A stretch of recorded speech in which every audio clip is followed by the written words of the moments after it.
What is going on, YouTube? Welcome to the Living Free channel. My name is Tyler Freed, and right now I'm on US 50 in Colorado, and once again I'm sharing more beautiful scenery with you here on the back roads of Colorado. I am just digging the Rocky Mountains. I'm digging truck driving right now. Man, it is an absolute blessing. Like I stated in a previous video, it is an absolute blessing to get to see things like this. I mean, this is just absolutely breathtaking, and I could go on and on about that, but I'm going to give some tips in this video. I'm going to talk about what do you do when you're driving in this type of terrain, because although it is very beautiful driving through here, as you can see, it's absolutely gorgeous. What do you do when you're driving in a semi-truck, especially when you're fully loaded? What do you do on the back roads? How do you handle these sharp curves? How do you handle this terrain?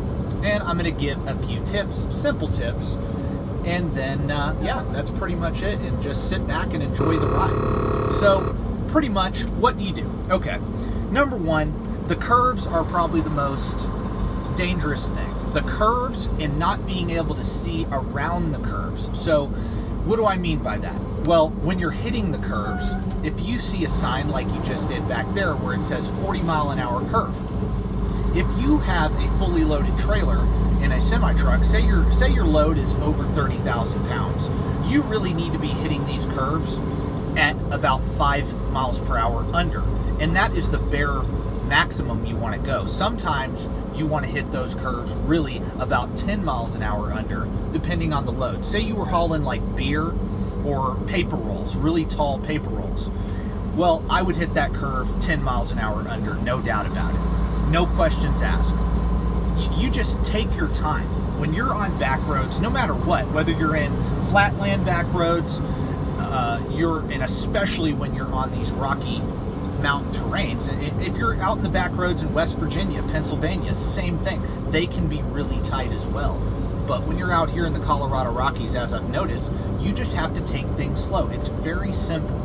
Take things slow, take your time, and just enjoy the ride. Don't risk your life because there's people behind you wanting to go faster. Because at the end of the day, they're not the professional driver. You're the professional driver. You're the one that's supposed to know what to do in every situation. You are.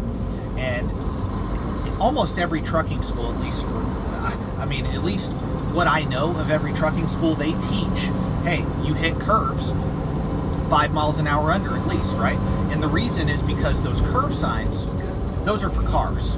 That's the recommended speed limit for cars. So trucks, 5 miles an hour under, at least you should be good. So yeah, that's that. And then also whenever, like I said, you don't have sight of what's coming around the corner. That's another reason why you want to look way ahead, number one. You want to be looking way ahead and also be going slow. Because somebody could be whipping around that corner and you need a way to escape, okay? And the only way to escape really on a road like this is just to go to the right and hit the guardrail and try to get out of the way. That's the only way to really escape, because you're not going to swerve to the left and end up in the ditch. So, but you just want to be aware pretty much of what is coming ahead of you as much as possible. And if you're whipping around these curves, you could, number one, potentially roll the truck. Nobody wants to do that. If you do that, it's pretty much the end of your trucking career if you do that, or potentially the end of your life and somebody else's life. But you're unable to react fast to someone messing up on the other side of that curve as well. So that's pretty much it. I mean, when it comes to driving a truck, a semi-truck, everything that is dangerous when it comes to bad weather, when it comes to mountains, back roads, high wind, just get off the road. But when it comes to backing into a tight dock, blindside backing, whatever it is, you just take it slow. You take it slow, and you don't worry about the people around you, and you don't let them rush you or let them make you feel rushed. Don't let them do that, because ultimately at the end of the day, if you mess up, if you mess up and wreck, it's going to be way worse than the people getting mad at you for being slow. Okay? And that's what I used to always tell the people I was training, is take things slow. Okay? Don't worry about other people around you. You're the professional driver. Do what you have to do to be safe. And look, what's the point, in my opinion, and I'm going to end the video with this. To me, what's the point in rushing through this beauty? I mean, right now, I'm doing the speed limit, but when I hit the curves, like I said, I hit the engine brake, drop my speed down, and then once I come out of the curve, I can go back to my normal speed or whatever. You just pay attention. That's it. Just pay attention. Look way ahead. Look at your GPS. Use it as a reference to know what kind of curves are coming up ahead. That's number one. You definitely want to do that. Using your GPS as a reference is definitely a great tool. So, and see, like, look, this person, you know, they found their way to, or they found the time to pass me, and that's fine. Let the people pass you. The ones that want to rush by you and rush through here, let them pass you. Like I said, that person in front of me, they're not a professional driver, okay? They don't know what it's like to handle a heavy 80,000-pound vehicle, and especially going up and down and through mountains like this. They don't know anything about that. And so you just don't worry about it and do what you got to do. All the other truck drivers that are behind me, they know what they're doing. There's a few of them behind me right now, and they're taking it easy.